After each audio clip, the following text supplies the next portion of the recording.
Ya, terima kasih MC. Bismillahirrahmanirrahim. Assalamualaikum warahmatullahi wabarakatuh. Salam sejahtera untuk kita semua, para guru besar, para senior dan sejawat, peserta JDM seluruh Indonesia. Tentunya selalu doa saya dari Jakarta untuk kita semua, teman-teman, tetap semangat, tetap aktif, dan tetap melayani di suasana yang cerah dan suasana yang penuh optimistik ini. Selamat datang di Simposium 5, Intersection of Diabetes, Heart Failure, and Kidney Disease, Challenge and New Insight. Teman-teman sekalian, kita tahu bahwa penyandang diabetes biasanya ujungnya adalah komplikasi pembuluh darah kecil maupun pembuluh darah besar tentunya ya. Dan itu sebagai morbi dan mortality yang menakutkan tentu dalam keseharian penyandang diabetes. Nah, nampaknya kita tahu bahwa kontributor terbanyak juga komplikasi tersebut diantaranya itu adalah penyakit ginjal, dan sekarang saya kira penyebab terbanyak penyakit-penyakit ginjal kronis itu adalah diabetes diantaranya dan juga heart failure ya. Nah, pada kesempatan kali ini kita masuk ke simposium yang khusus didedikasikan untuk membahas hubungan antara diabetes, gagal jantung, dan penyakit ginjal, dan tentu harapannya ini adalah pencerahan baru atau optimisme baru untuk penyandang diabetes ke depan, bahwa kita ada senjata-senjata baru yang kita harapkan untuk pencegahan dan penatalaksanaan gagal jantung dan juga gagal ginjal pada penyandang diabetes. Untuk itu kita kali ini ada dua pembicara, yaitu yang pertama adalah Dr. Budiman Darmo Wijoyo, spesialis penyakit dalam, konsultan endokrin, metabolik, dan diabetes, staf pengajar senior di Divisi Endokrin, Metabolik, dan Diabetes FKUI RSCM. Dr. Budiman akan menyampaikan judul Cardiorenal Metabolic Disease, Pathophysiological Triangle. Kepada Dr. Budiman, layar dan waktu saya persilahkan. Monggo dok, silakan dok. Baik, terima kasih Dr. TJ. Bismillahirrahmanirrahim. Assalamualaikum warahmatullahi wabarakatuh. Selamat pagi para profesor, senior, dan sejawat sekalian.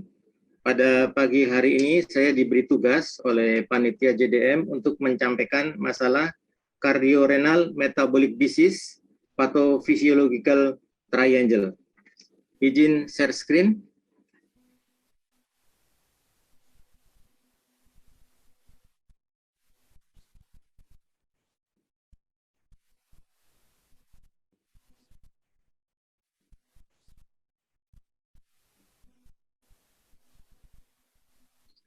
Jadi ini judul saya.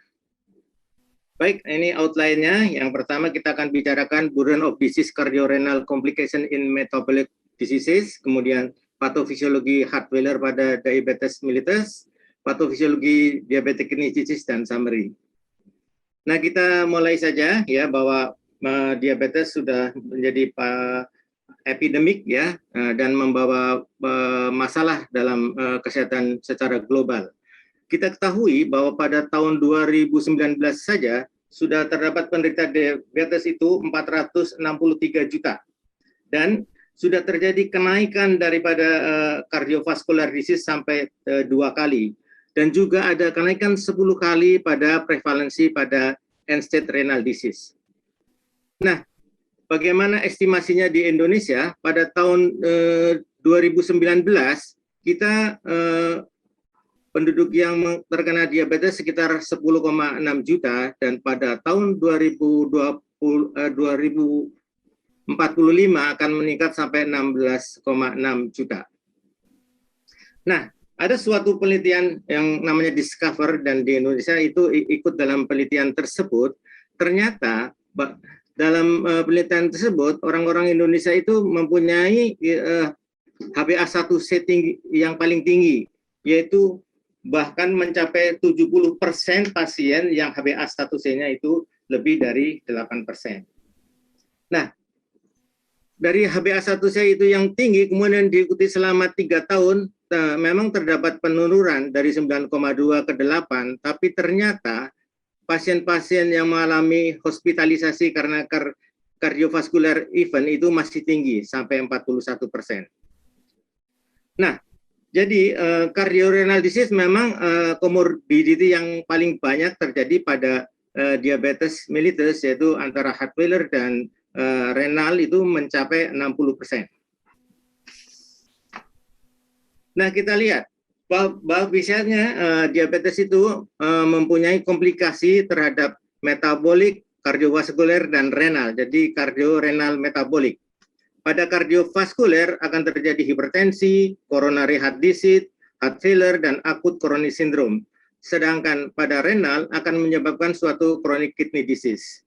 Dan pada keadaan metabolik tentunya ada diabetes tipe 2, adanya hiperlipidemia, adanya non-alcoholic fatty liver disease, dan adanya obesity.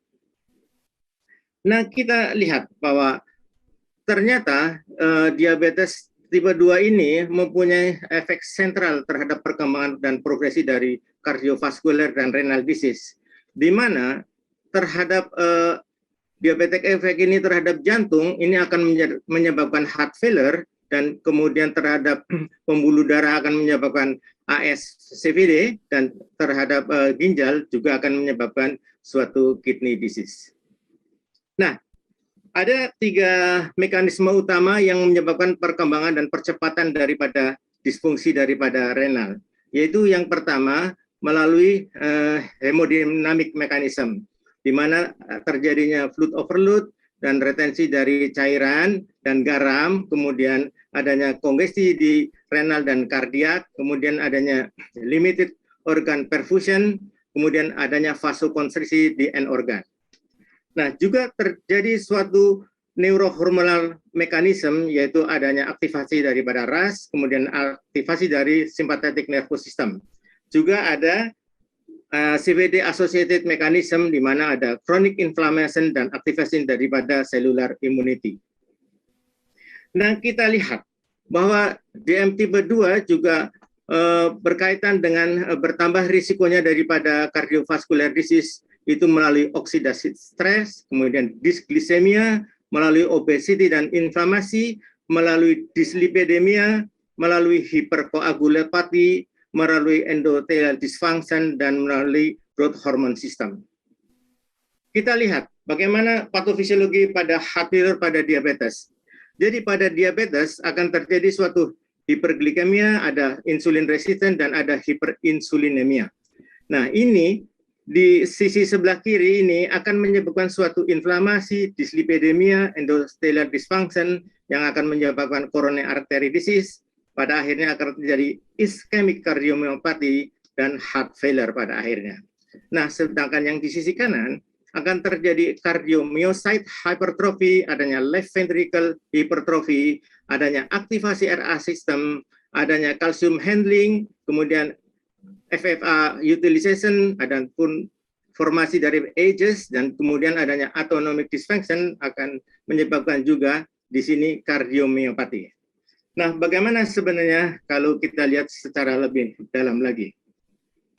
Di sini kita lihat bahwa pada diabetes akan terjadi suatu insulin resistant dan insulin hypersecretion yang pada akhirnya akan terjadi pancreatic insufficiency. Dan ini menyebabkan insulin secretion menurun, dan ini akan terjadi suatu hiperglikemia. Nah, hiperglikemia ini akan menyebabkan suatu makroangiopati atau coronary heart disease dengan myocardial infarction. Akan terjadi myocyte necrosis, fibrosis, dan juga ada gangguan daripada calcium handling. Dan hal ini akan menyebabkan left ventricle dilatation. Dan keadaan ini kita sebut sebagai heart failure reduced ejection fraction. Jadi ejection fraction-nya akan menurun. Tetapi di lain pihak, kenaikan gula darah ini akan menyebabkan suatu inflamasi. Inflamasi akan menyebabkan suatu endothelial dysfunction, dan kemudian terjadi suatu mikroangiopati. Nah, di sini heart failure-nya adalah yang dengan left ventricle restriction. Jadi ini heart failure preserve ejection fraction.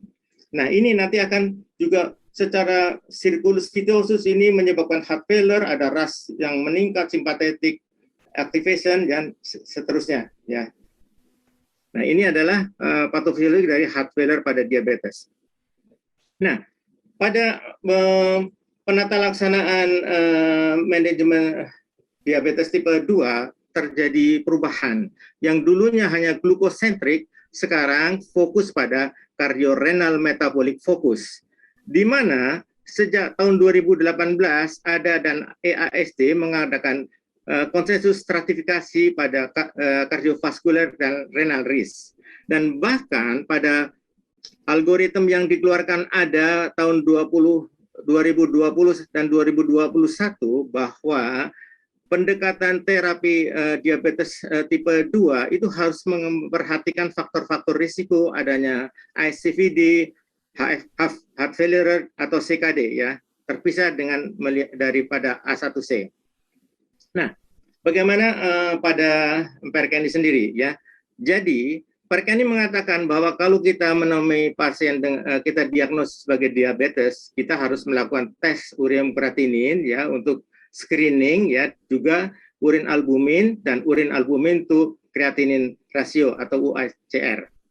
Nah, sebenarnya apa yang disebut sebagai diabetic nephropathy ini disebut sebagai adanya albumin uri yang lebih daripada 30 per 24 jam dalam waktu 2 sampai 3 kali pemeriksaan di dalam 3 sampai 6 bulan tanpa penyebab yang lain.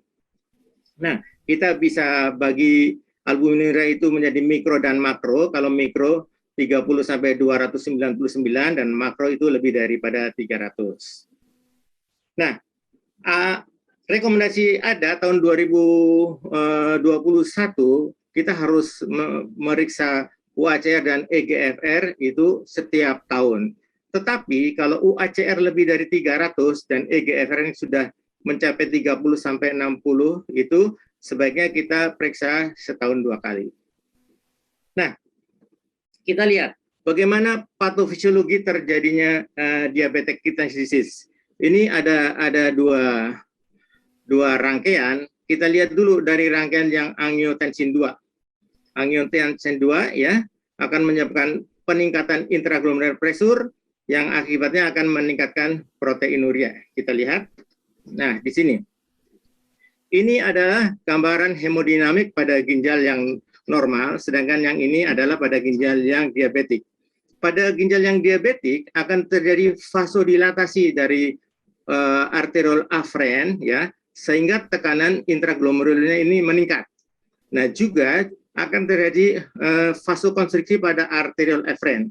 Dengan vasokonstriksi dan vasodilatasi ini tentunya tekanan intraglomerulurnya akan makin meningkat. Dan ini juga bisa menyebabkan suatu proteinuria.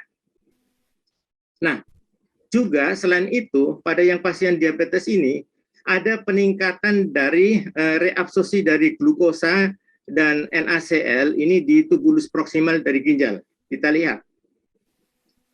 Ini gambaran pada keadaan normal, di mana kalau sudah di atas 180 sebenarnya urin akan keluar, tapi sebenarnya itu ada reabsorpsi daripada glukosa di tubulus proksimal ini yang dilakukan oleh enzim yang namanya SGLT2 ini sebanyak 90% dan SGLT1 ini 10%, ya.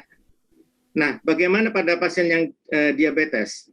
Nah, pada pasien yang diabetes ini gula darahnya tentunya akan lebih banyak, ya, yang akan keluar di sini, sehingga nanti kan disebut sebagai kencing manis karena dia keluar ke urin, ya. Jadi ini nantilah di sini kerjanya daripada SGLT2 inhibitor untuk menghambat reabsorpsi gula ini di tubulus proksimal. Nah, tadi kita lihat dari patofisiologi dari yang angiotensin 2. Nah, bagaimana perubahan-perubahan dari adanya glukosa yang tinggi, adanya kelainan di mitokondrial dan sitoplasmik, ya. Jadi gula yang tinggi ini juga nanti akan mengaktifkan beberapa pathway, artinya pathway ROS, AGES, PKC, dan hexosamin, serta polyol pathway. Peningkatan dari pathway ini akan menyebabkan peningkatan daripada sitokin inflamasi, TGF-beta, kemudian PKC beta, AGES, dan RAGE. Nah, ini dia akan menyebabkan pertama adanya mesangial matrix expansion, dan kedua adanya tubulo-interstitial fibrosis. Nah, kedua kelainan ini akan menyebabkan penurunan daripada GFR. Juga akan terjadi podocyte loss dan impact daripada tubular albumin uptake. Nah, ini akan menyebabkan increase daripada proteinuria. Kita lihat. Nah, ini yang kiri adalah gambaran daripada ginjal yang normal, yang ini yang diabetes, ya. Pada yang diabetes akan terjadi dari full seafood processes dan pengurangan dari podosit. Sel podosit ini akan berkurang di sini, dan juga membrana basalis akan menebal. Dan juga akan terjadi pengurangan dan pembasaran dari endotelial sel. Di sini banyak, di sini sedikit. Hal perubahan-perubahan yang terjadi di sini akan menyebabkan proteinuria, seperti yang tadi diterangkan di atas. Nah, kemudian pada pasien yang diabetes akan terjadi suatu penambahan dari mesangial sel, dan matriks ekstraselulernya juga akan bertambah. Dan ini akan menyebabkan penurunan dari fungsi ginjal. Nah, kita lihat clinical stage daripada diabetic nephropathy ini. Dari yang stage pertama, justru pada ginjal akan terjadi suatu hiperfiltrasi dan akan terjadi pembesaran daripada ginjal. Kemudian pada stage yang kedua ini sudah mulai ada albuminuria. Sedangkan stage ketiga, ya, ini biasanya sudah terjadi 10-15 tahun setelah diabetes terdiagnosis, ya. Nah, di sini mulailah ada manifestasi. Kemudian kemungkinan juga berat badan menurun, blood pressure-nya akan meningkat, ya. Kemudian juga ini sudah disebut sebagai incipient diabetic nephropathy, dan ini sudah ada mikroalbuminuria. Dan kemudian nanti kalau berlanjut lagi menjadi stage 4, ini adalah suatu clinical nephropathy, di mana di sini sudah terjadi suatu makroalbuminuria. Ini biasanya sekitar 15-20 tahun, dan GFR-nya sudah mulai menurun 15-29, dan albumnya sudah lebih dari 300. Dan selanjutnya setelah berlangsung kurang lebih dari 20-30 tahun, maka GFR-nya bisa menurun, dan ini mencapai end-stage renal failure yang memerlukan renal replacement therapy. Nah, kita lihat dari bagian ini, ternyata pada pasien-pasien dengan CKD, maka penurunan daripada GFR itu akan meningkatkan kematian, dan kardiovaskuler meningkat, dan juga ada non-kardiovaskuler yang menyebabkan kematian, yaitu adanya cancer dan infection. Dan kita lihat dari gambar ini bahwa dengan penurunan daripada GFR, semakin turun GFR dan semakin meningkat daripada albumin kreatinin rasio, maka akan meningkatkan risiko dari cardiovascular mortality. Nah, jadi pada dekade complication ini, setiap 10 kenaikan daripada albuminuria excretion, maka akan terjadi peningkatan dari cardiovascular event itu sampai 2,5 kali lipat. Sebaliknya, setiap ada penurunan GFR setengah, maka insiden daripada cardiovascular event itu akan meningkat 2 kali. Nah, kita lihat beberapa summary dari anti-hyperglycemic agent pada diabetic kidney disease, ya. Jadi ada beberapa obat, ya, seperti DPP metformin, ini efeknya netral terhadap DKD. Kemudian DPP-4 inhibitor netral, diazolididian netral, sulfonylurea netral, insulin itu netral. Tetapi SGLT inhibitor, salah satunya ini dapagliflozin, ini sangat baik efeknya terhadap diabetic kidney disease, ya. Kemudian juga ada GLP receptor 1 agonist. Nah, kita lihat mengapa terjadi demikian. Jadi ternyata dapagliflozin ini akan bisa karena dia merupakan suatu SGLT2 inhibitor, dia akan menghambat kerja daripada SGLT2 yang akan mereabsorpsi glukosa di tubulus proksimal. Jadi reabsorpsinya dihambat, jadi glukosanya dibuang lewat urin. Nah, kita lihat sebenarnya apa sih efek-efeknya ya. Jadi inhibisi daripada SGLT2 inhibitor ini akan menurunkan daripada glomerular pressure. Tadi kan dikatakan bahwa akan terjadi vasodilatasi. Nah, ini dengan pemberian SGLT2 inhibitor akan menyebabkan vasokonstriksi dari afren. Dengan vasokonstriksi, maka glomerular hyperfiltration-nya akan menurun. Kemudian juga dia akan mempengaruhi pada neurohormonal improvement, yaitu menurunkan dari intrarenal RAA system activity, kemudian menurunkan dari SNS activity.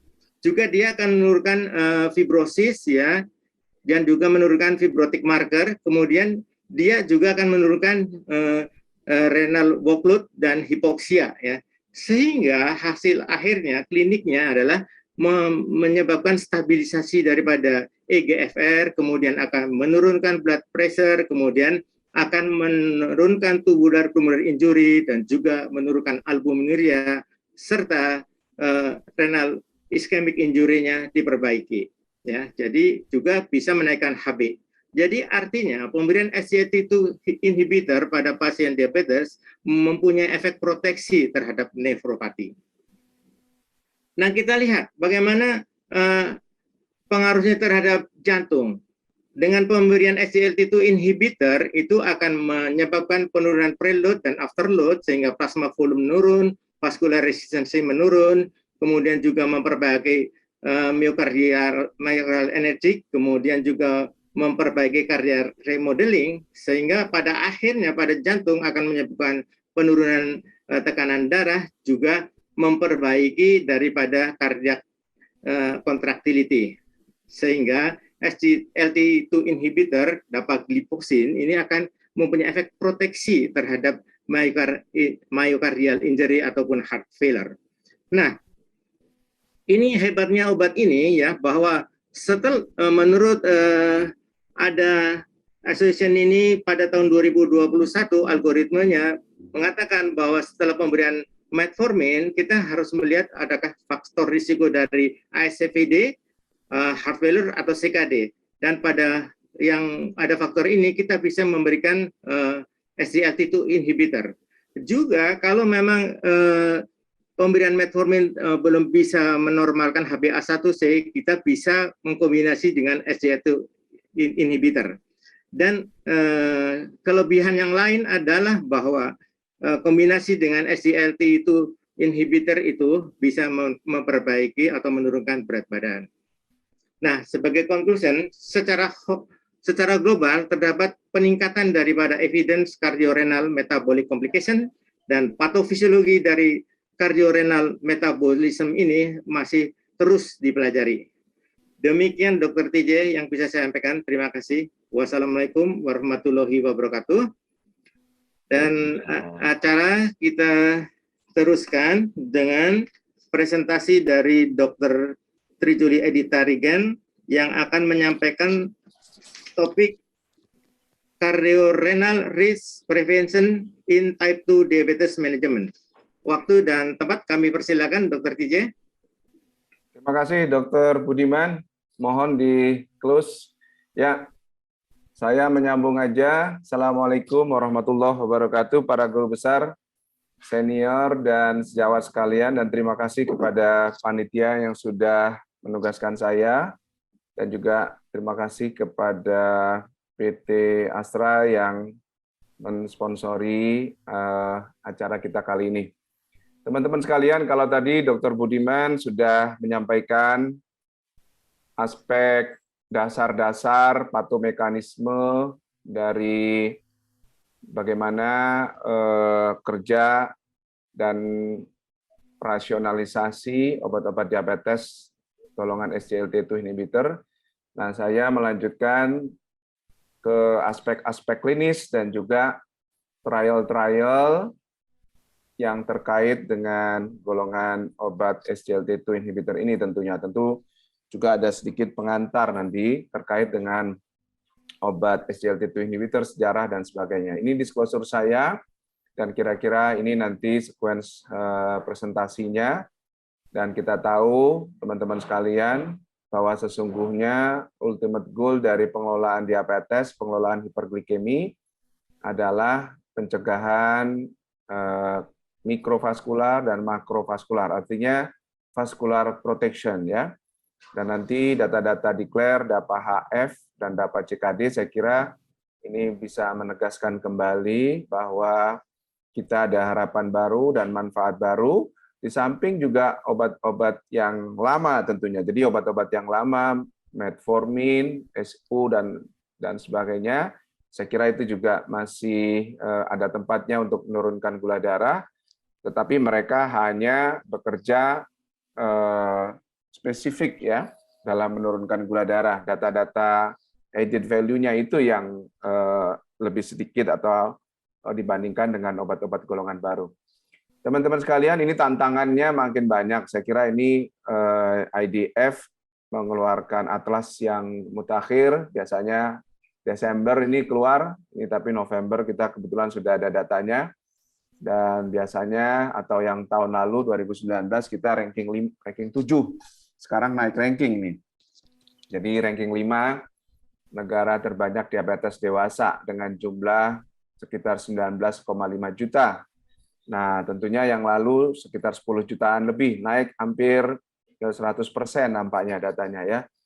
Jumlah totalnya. Ini tentu menjadi tantangan betul nih bagi kita menegaskan kembali perlunya kita sebagai anak bangsa bergandengan tangan semua stakeholder untuk mengelola diabetes ya, dari fase pencegahan primordial, pencegahan primer, sekunder, dan seterusnya. Dari layanan dari tingkat individu, keluarga, komunitas, ya, kemudian sampai ke diabetes center. Sebentar lagi di rumah sakit besar akan kita buat diabetes center untuk merapikan dan memperbaiki layanan diabetes ke depan lebih baik lagi.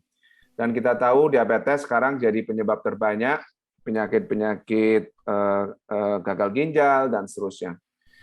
Nah, teman-teman sekalian, kita sebutkan tadi bahwa diabetes itu adalah penyakit vaskular, ya, penyakit vaskular yang mempengaruhi pembuluh darah besar. Ini adalah mekanisme aterosklerosis yang terjadi di pembuluh darah besar biasanya, dan tentu diabetes itu mempercepat atau mengakselerasi ya dari mekanisme aterosklerosis. Kita tahu aterosklerosis itu ujungnya adalah vulnerable plaque yang satu waktu bisa rupture sehingga menyumbat ya total atau sebagian dari aliran darah tersebut. Nah, dengan keberadaan hiperglikemia dari fase prediabetes, diabetes, hiperglikemia yang kontinum ini akan menyebabkan beragam ya terbentuk beragam bahan-bahan jahat ya, ACE dengan melalui pembentukan ACE ya, melalui mekanisme PKC, poliol hexosamin pathway, dan keberadaan dari bahan-bahan yang yang toksik ini itu akan menyebabkan rusaknya dinding pembuluh darah dan juga dinding pembuluh darah ya, di aliran darah, di endotelnya sampai ke dinding pembuluh darah juga. Dan jahatnya lagi ternyata hiperglikemia kronik itu tidak hanya mengganggu di aliran darah, tetapi juga di interstitial tissue. Interstitial tissue artinya matriks ekstraseluler, ya. Kemudian juga protein-protein yang ada di ekstraseluler, di ekstravaskular, itu juga mengalami glikosilasi. Itu sudah ada bukti-buktinya, ya, bahwa aliran darah kita, bahwa hiperglikemia kronis itu juga merusak matriks atau kompartemen dari ekstravaskular. Ini di pembuluh darah besar, makanya diabetes juga mempercepat aterosklerosis. Nah, di pembuluh darah kecil juga jelas. Dan ujung-ujungnya tentunya tadi dengan beragam macam penyakit di pembuluh darah kecil, dari retinopati, kemudian nefropati, ya, gagal ginjal, kemudian juga di otot-otot jantung, di pembuluh darah mikro di jantung, miosit rusak, miosit jantungnya ya, kemudian juga matriks ekstraseluler jantungnya semuanya mengganggu kontraktilitas ya, mengganggu dilatasi pembuluh darah dan seterusnya. Sehingga kedua patologi di pembuluh darah besar, pembuluh darah kecil ini sangat berefek atau sangat berkontribusi kaitannya dengan tadi makro dan mikrovaskular. Dan kita tahu selama ini diabetes itu erat kaitannya dan penyebab terbanyak diabetes kidney disease ya dengan bersama dengan faktor risiko yang lain ya. Kemudian juga ujung-ujungnya adalah cardiovascular disease ya. Ini juga berkontribusi dan berhubungan. Ini adalah lingkaran setan tadi, kelainan metabolik, kelainan ginjal, dan kelainan jantung. Dan orang yang punya kelainan, sudah ada kelainan ginjal, mempercepat kelainan jantungnya.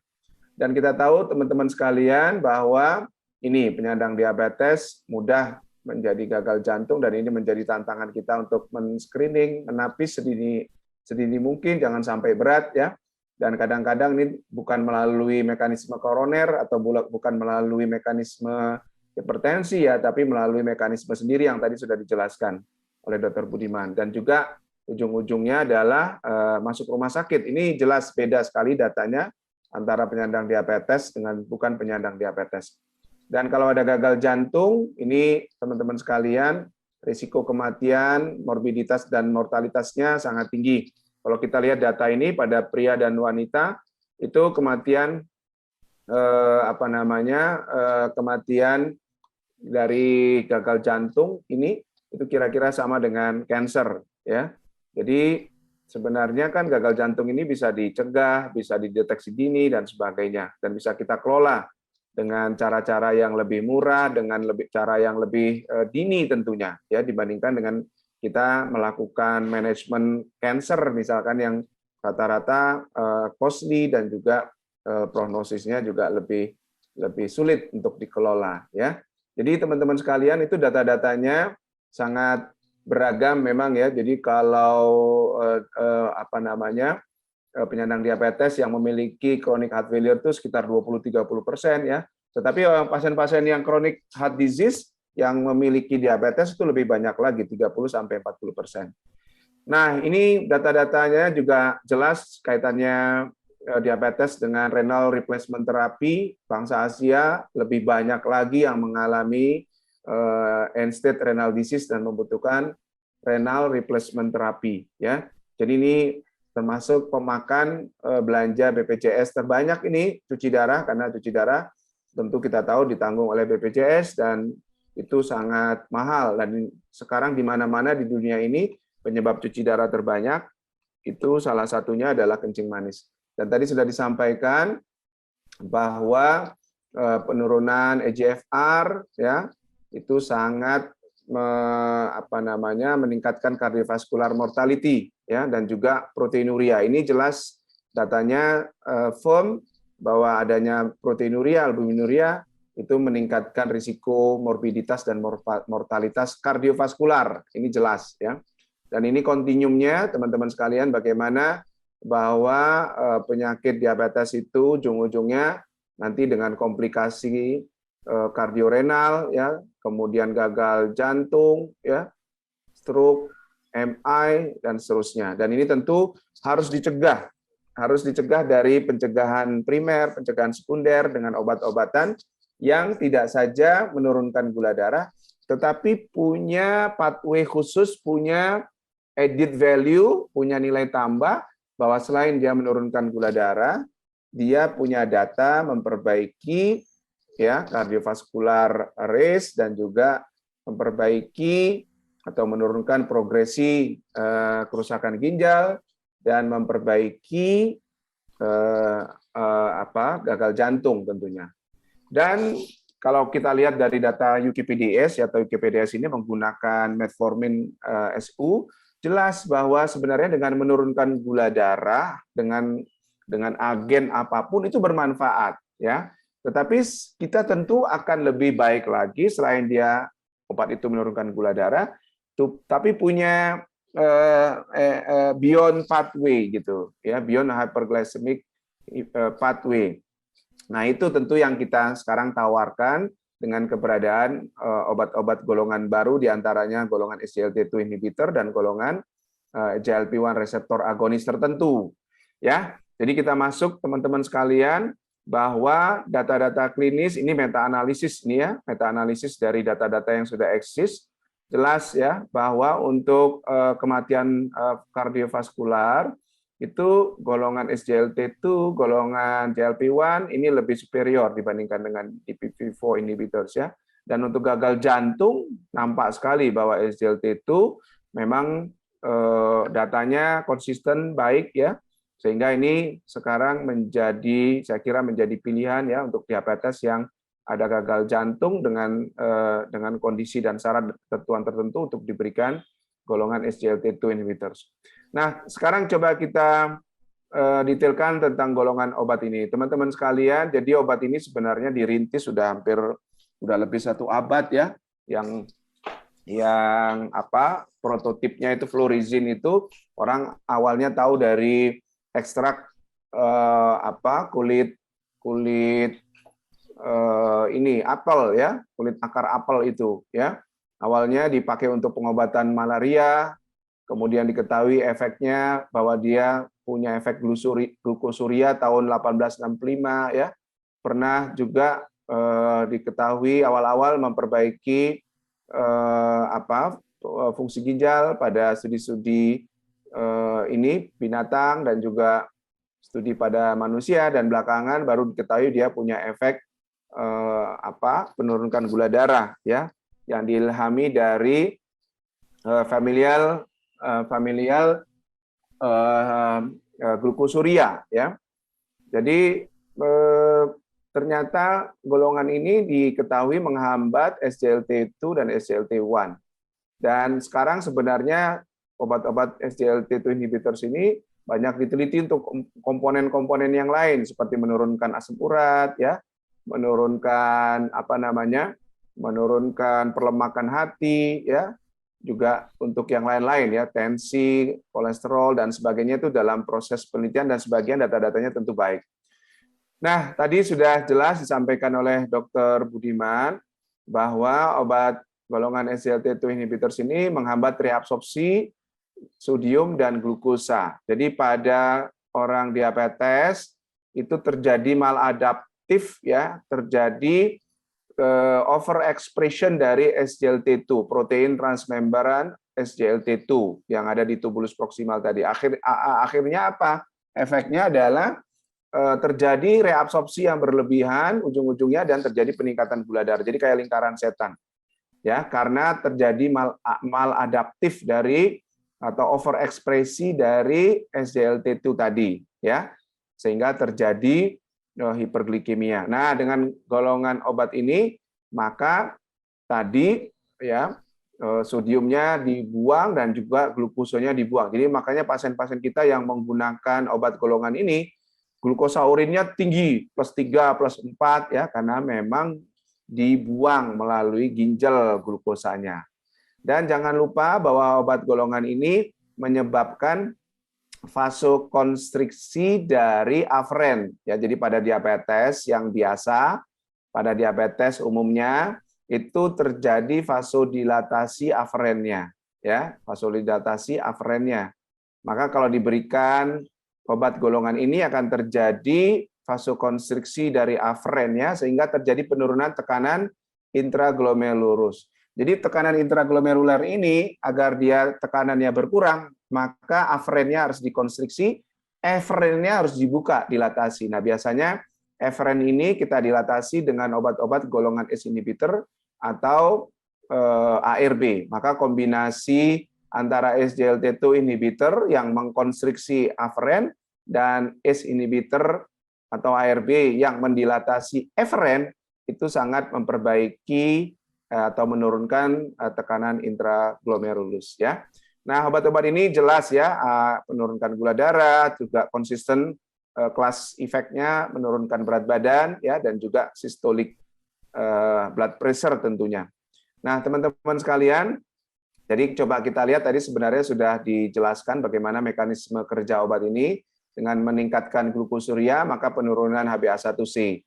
Kemudian dengan penurunan gula darah ya, maka glukotoxicity di pankreasnya berkurang, ya, maka pankreasnya juga sedikit banyak membaik.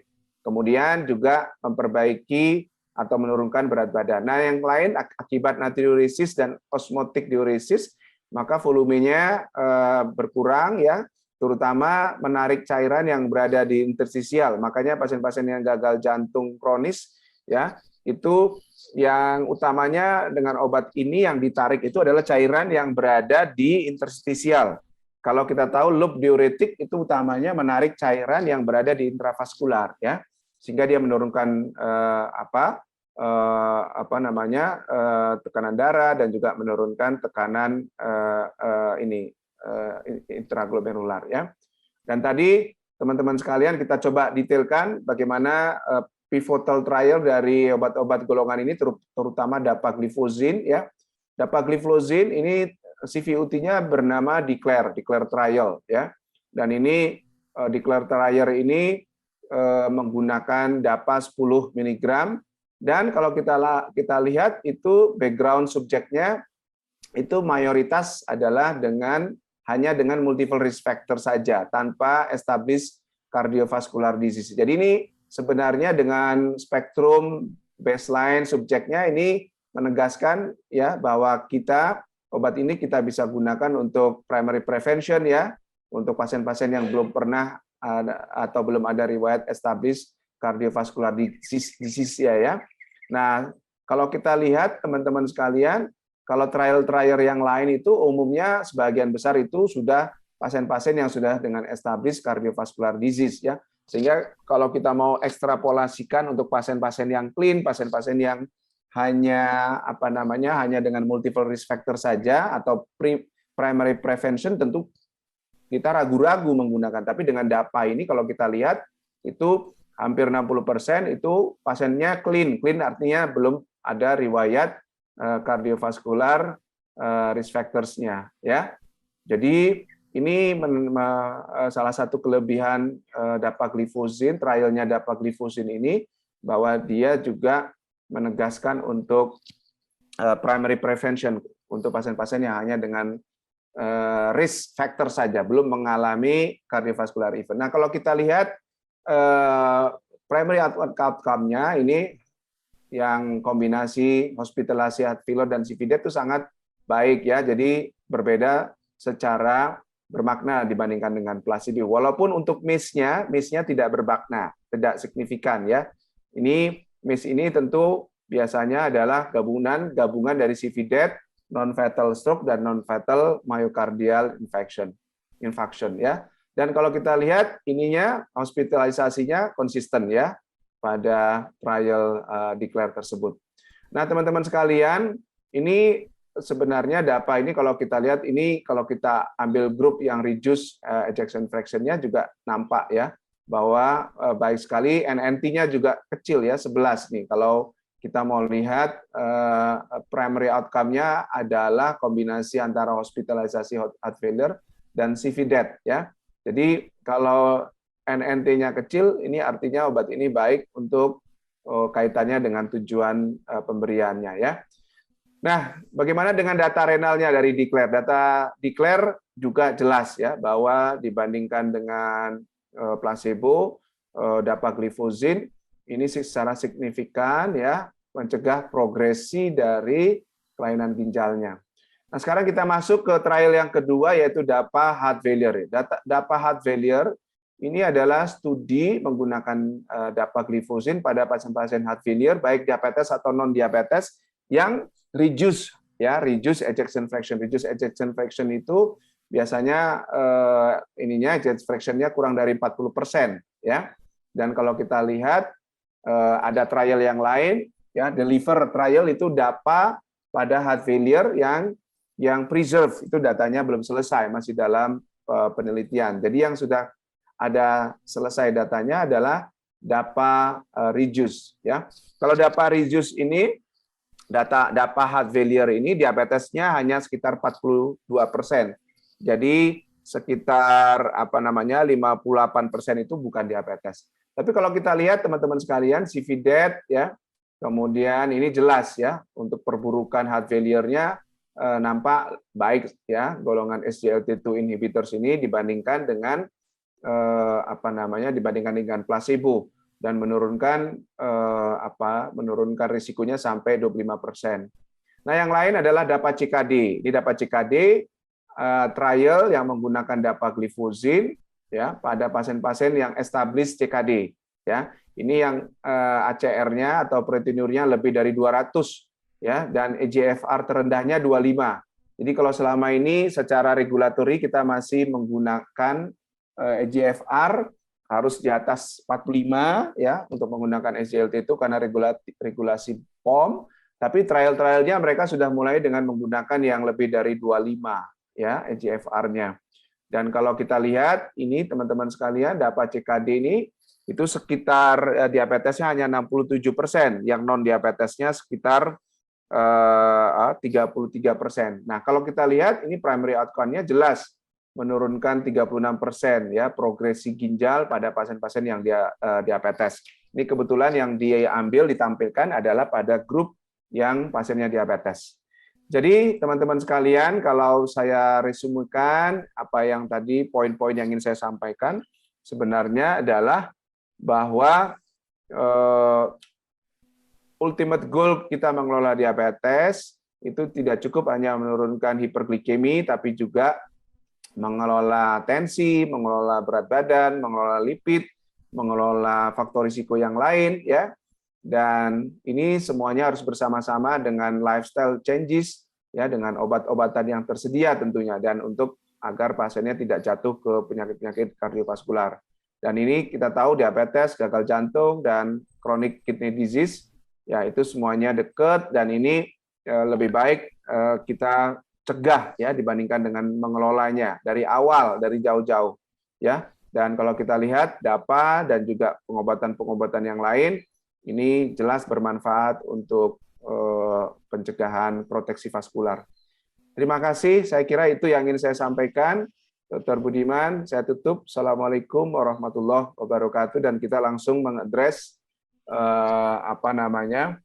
pertanyaan-pertanyaan. Kita saya kira waktunya sampai 11.15 ya, Dok ya. Waktu kita ya, Dok ya.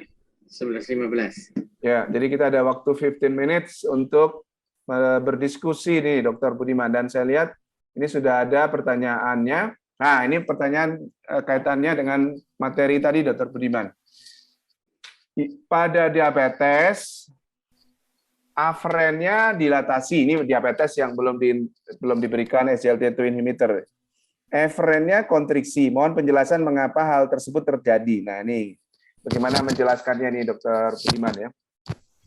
Baik, terima kasih Dr. TJ. Ya, jadi memang mula-mula dulu yang kita fokus itu adalah pada pasien diabetes itu dulu itu adanya yang efrennya itu vasokonstriksi ya. Jadi dulu itu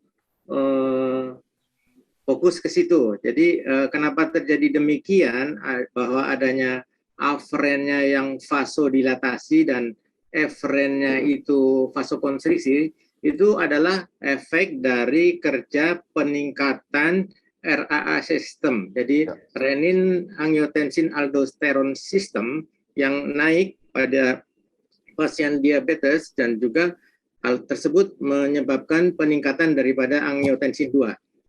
Nah, mula-mula diketahui bahwa efek dari angiotensin 2 yang meningkat itu menyebabkan adanya pembuluh darah arterial efren itu yang vasokonstriksi, sehingga di masa lalu memang pengobatan untuk nefropati itu memberikan ACE inhibitor atau ARB ya, karena dengan adanya vasokonstriksi kan tekanan intraglomerulnya akan meningkat. Tapi ternyata kemudian di belakang hari dalam penelitian ternyata yang arterial afrennya ternyata vasodilatasi. Dengan vasodilatasi akan pengaruh angiotensin 2, maka juga aliran darah ke ginjal juga meningkat, dan kemudian tekanan intraglomerulnya juga meningkat. Sehingga inilah kesempatan kita memberikan tadi Dr. dapagliflozin tadi. Ya, saya tambahkan tadi efrennya akibat dari angiotensin 2 yang tinggi sehingga terjadi vasokonstriksi efren. Makanya diberikan golongan ACE inhibitor atau ARB sehingga efferentnya mengalami vasodilatasi. Nah, pada pasien diabetes yang lama itu mengalami adenosin yang rendah. Penurunan adenosin di tubulusnya, di sel-sel tubulus ginjalnya. Adenosin itu adalah vasokonstriktor alamiah dari aferen. Vasokonstriktor alamiah aferen. Jadi kalau adenosinnya cukup, aferennya akan mengalami vasokonstriksi yang adekuat sehingga tekanan intraglomerulusnya menurun. Pada diabetes yang lama adenosinnya turun sehingga tadi fungsi vasokonstriktor adenosin itu berkurang sehingga terjadi dilatasi dari aferennya. Nah, dengan diberikan SGLT2 inhibitors ya, maka terjadi apa yang disebut sebagai tubuloglomerular feedback TGF ya. Dengan adanya TGF itu maka aferennya dijadikan konstriksi lagi dengan pemberian obat ini sehingga ujungnya resultantenya menurunkan tekanan intraglomerular. Makanya pilihan obat-obat darah tinggi pada diabetes misalkan itu adalah ACE atau ARB dan kalau dikombinasi dengan SGLT2 inhibitor, kedua obat ini sangat bekerja sinergistik dalam menurunkan tekanan intraglomerulus. Dan tonus RAS itu sangat dekat dengan diabetes. Sangat dekat dengan diabetes. Karena peningkatan angiotensin 2 itu juga berhubungan dengan sekresi insulin. Jadi menekan sekresi insulin. Makanya dulu ada trial-trial pencegahan diabetes itu dengan obat-obat golongan ACE inhibitor dulu-dulu tuh.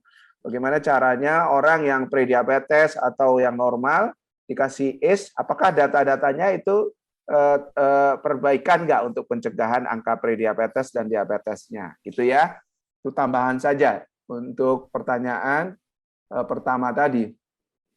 Nah, Dokter Budiman, ini kita belum ada pertanyaan, jadi mungkin saya kalau boleh saya nanya nih ke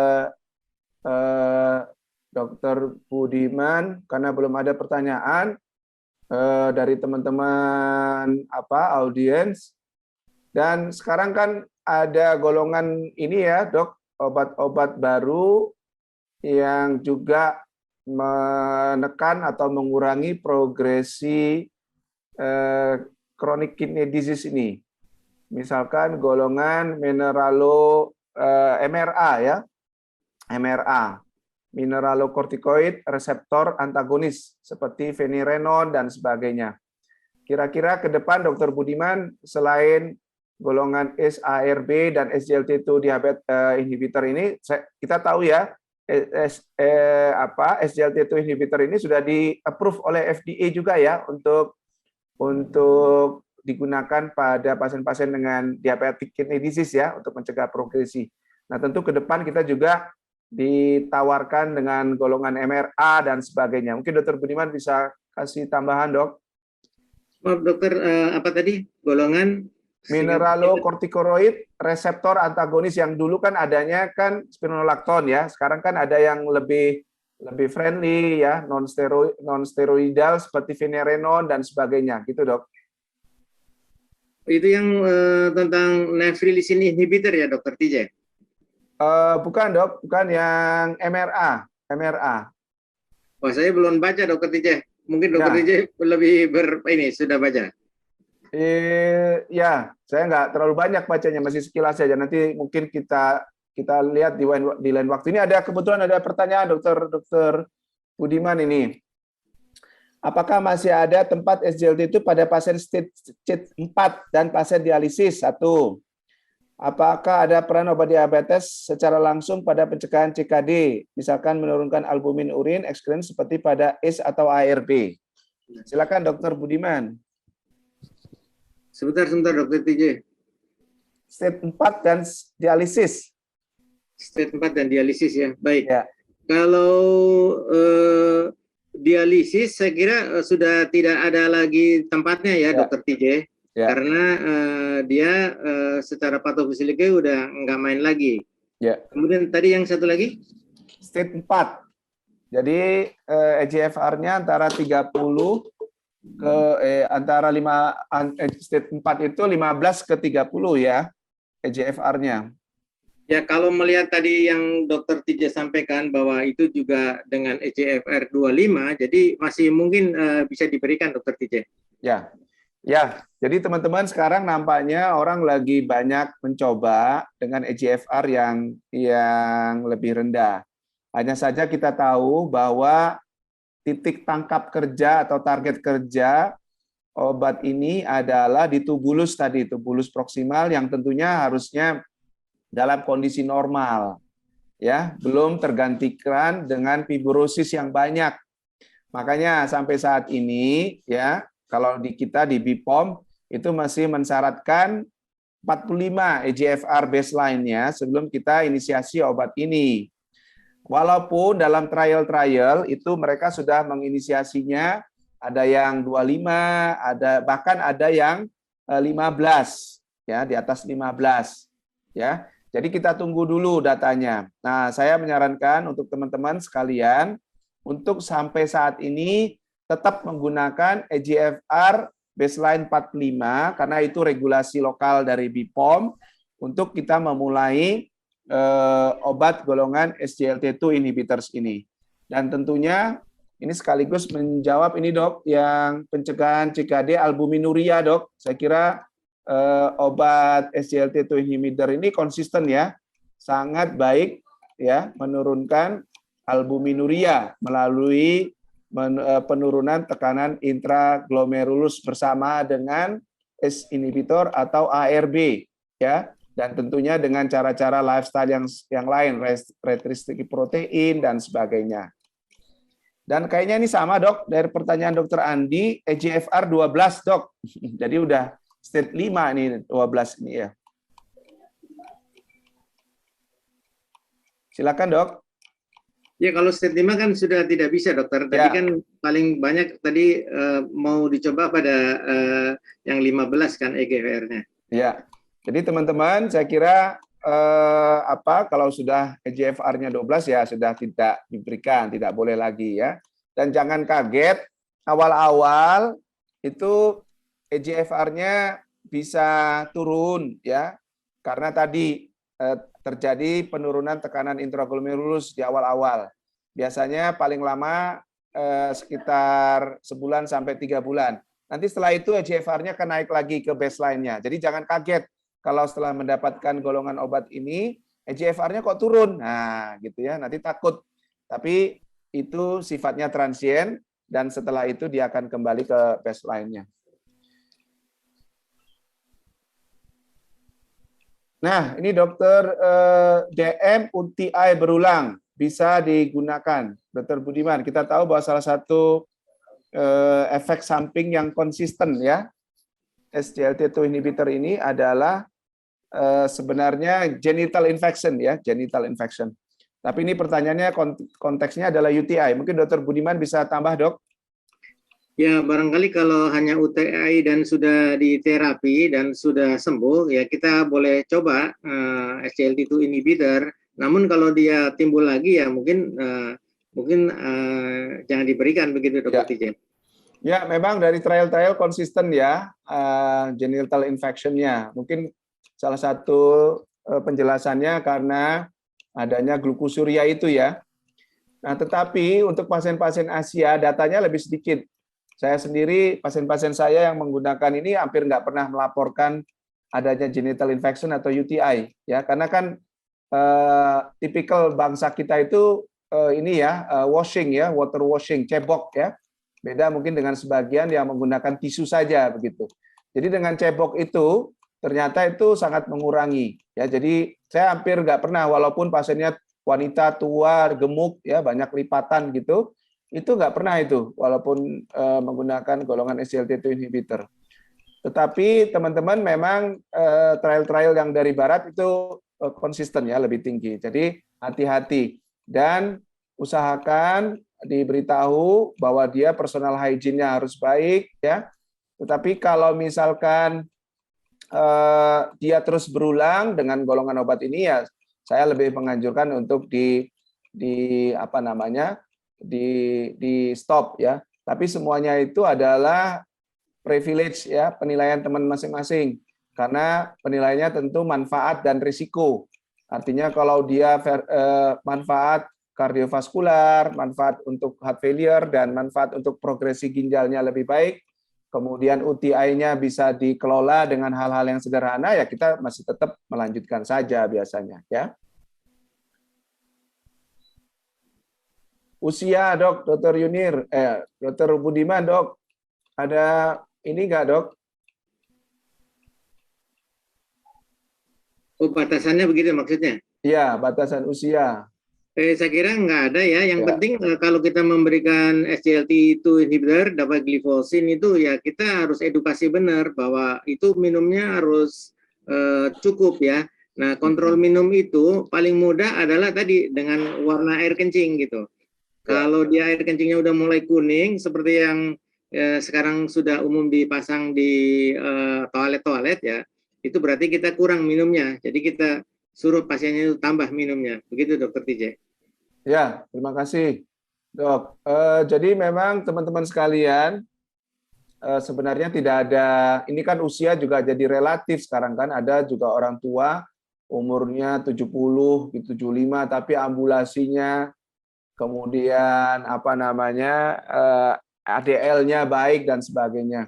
Jadi saya kira bukan masalah angka usianya ya, tetapi kaitannya tentu dengan fragile atau tidak fragile, kemudian ADL-nya bisa ambulasi atau tidak, dan sebagainya. Tadi tentu kaitannya tadi peningkatan frekuensi BAK-nya ya, yang awal-awal.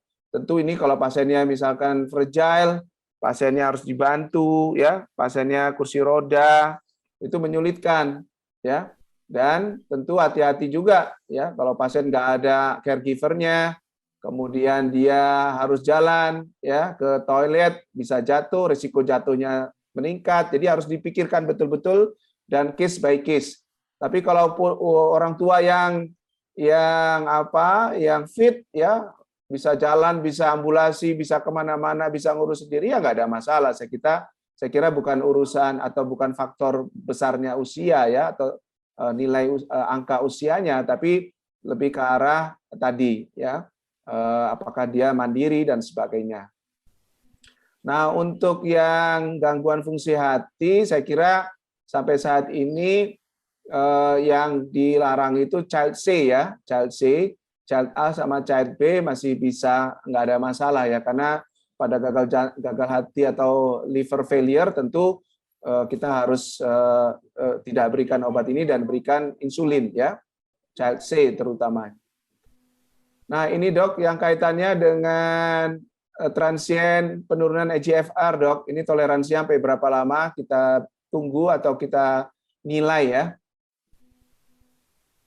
Oh, transien itu ya dokter. Jadi memang menurut penelitian tadi memang kalau memberikan SGLT2 inhibitor itu memang akan ada penurunan fungsi ginjal itu mungkin sekitar 6 bulan ya begitu dokter TJ sampai 1 tahun. Jadi kita nggak usah buru-buru kita stop obatnya, kita teruskan aja. Kemudian kita edukasi pasiennya tadi, lagi-lagi apakah dia itu cukup minumnya gitu, begitu dok. Jadi nggak usah buru-buru karena biasanya setelah 6 bulan itu akan membaik. Demikian dokter TJ. Ya, jadi teman-teman nggak usah khawatir ya. Itu awal-awal saja, awal-awal saja. Biasanya kalau kita lihat grafik-grafik itu biasanya GFR-nya 1 bulan pertama turun ya. Kemudian tadi sudah disampaikan Dr. Budiman ya, kira-kira bulan kedua, ketiga sampai seterusnya dia akan naik kembali ya. Jadi tunggu aja gitu, nggak usah khawatir. Yang penting pengawasan dari waktu ke waktu.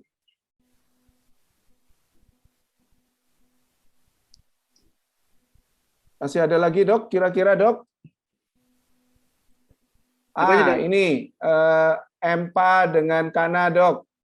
apakah dapat diberikan? Benarkah dose lebih superior dari dapagliflozin? Christian Tricaesario. Nah, ini DAPA dengan EMPA dan KANA. Bagaimana pengalaman dokter kaitannya atau bandingannya dengan DAPA, dok?